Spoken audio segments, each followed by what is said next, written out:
வள்ளுவர் சொன்னார், நீரின்றி அமையாது உலகு அப்படின்னு. ஆனால் நான் சொல்கிறேன், விளம்பரமின்றி அமையாது உலகு. நீ விளம்பரத்தை நிறுத்தினு வச்சுக்கவே, இந்த உலகமே இயங்காது. நீ ஏன் இப்போ இந்த மைக்கு தூக்கிட்டு வந்த? உனக்கு யூடியூப்பில் விளம்பரம் வருது, அது மூலமாக காசு வருது.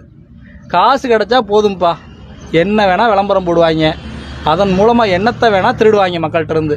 இந்த விளம்பரத்தை நிறுத்தினு வச்சுக்கவே, இந்த யூடியூப்பு, ஃபேஸ்புக்கு, இன்ஸ்டாகிராமு, இந்த ஆன்லைனு, இந்த ரொசுக்கு, டிவி, நியூஸ் பேப்பர் எதுவுமே கிடையாது. விளம்பரத்தை மட்டும் நிறுத்தின, இதில் எவனுக்கும் வருமானம் வராது. அவன் வேலையை பார்ப்பேன். இந்த கார்ப்பரேட் கம்பெனிலாம் இருக்குல்ல, அதை இதையும் சொல்லி ஏதாவது பொய்யை புரட்ட சொல்லி நடிகர்களை ஃபுல்லாக நடிக்க வச்சு எல்லாத்தையும் விற்று தள்ளிடுறேன். பாவம் இந்த ஏழப்பட்ட மக்கள். படித்தவன் கூட அதை நம்பி வாங்குறான்னா பார்த்துக்கவே விளம்பரத்தில் வந்தால் போதும்.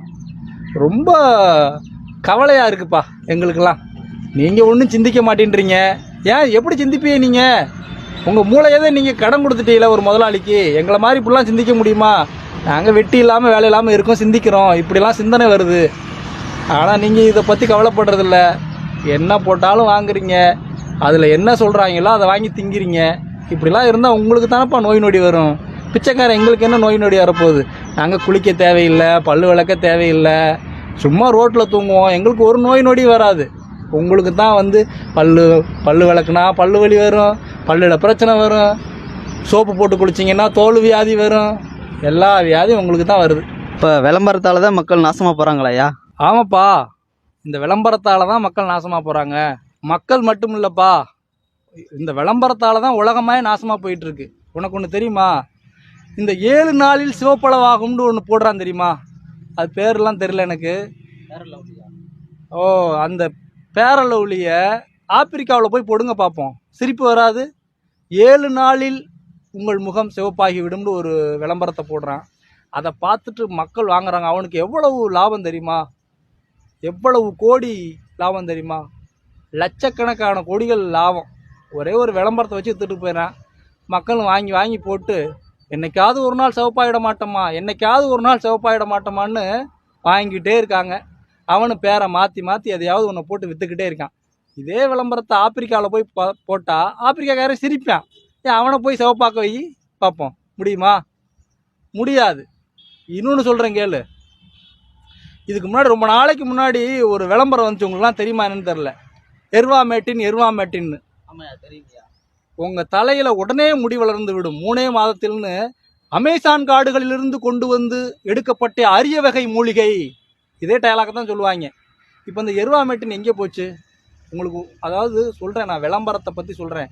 விளம்பரத்தை பற்றி ஏன் இந்த பிச்சைக்காரன் பேசுகிறான்னா, விளம்பரம் தான் மக்களை சுரண்டுது, விளம்பரம் தான் மக்களை தீர்மானிக்குது, விளம்பரம் தான் நீ என்ன பண்ணணும், காலையில் எப்போ எந்திரிக்கணும், எப்போ குளிக்கணும், என்ன சோப்பு போடணும், நீ இன்னும் என்ன ட்ரெஸ்ஸு போடணும், என்ன சென்ட் அடிக்கணும், என்ன பல்லு விளக்கணுன்றதை முதற்கொண்டு, நீ என்ன ஜட்டி போடணுன்றதை முதற்கொண்டு இந்த விளம்பரம் தான் தீர்மானிக்குது. நீ வாழ்கிற வாழ்க்கை அது வந்து உண்மையாக உனக்கு பிடிச்ச வாழ்க்கை கிடையாது.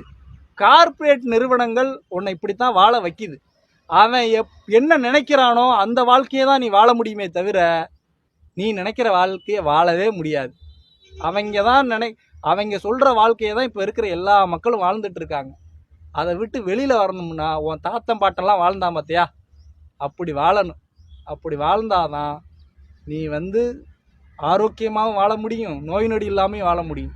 டிவியில் போடுற எந்த கருமாந்திரம் கன்றாவியமும் எந்த விளம்பரத்தையும் பார்க்காம நீனா வீட்டில் செய். பல்லு விளக்கணும்னா அந்த காலத்தில் எப்படி பல்லு விளக்குனாங்க? விளம்பரத்தில் வர்ற பேஸ்ட்டை வச்சா பல்லு விளக்குனாங்க? அந்த காலத்தில் எப்படி குளிச்சாங்க? இப்படியெல்லாம் பண்ணுங்கப்பா. அதனால தான் எனக்கு இந்த விளம்பரத்து மேலே ரொம்ப கோவம். இப்போ அந்த எருவாமேட்டின் அவங்க வந்து என்ன பண்ணுறாங்கன்னா, ஒரு பிராண்டடை போட்டு விற்கிறாங்க. மொத்தம் 100 கோடி மக்கள் இருக்காங்களா இந்தியாவில்?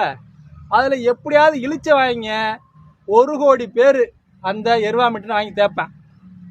ஒரு வருஷத்துக்கு அப்புறம் தான் தெரியும் அவனுக்கு முடி வளரலைன்னு. அந்த எருவாமேட்டினோட விலை அப்போவே 4000 ரூபா இருந்தது.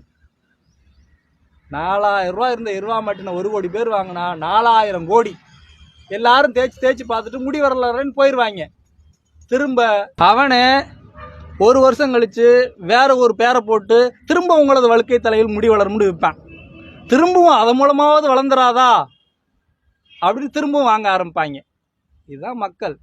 இது மாதிரி தான் மக்களுடைய காசை சுரண்டி சில கார்ப்பரேட் நிறுவனங்கள் மொத்தமாக வச்சுக்கிறேன். இப்போ மக்கள் காசு இல்லாமல் அல்லாடுறேன்.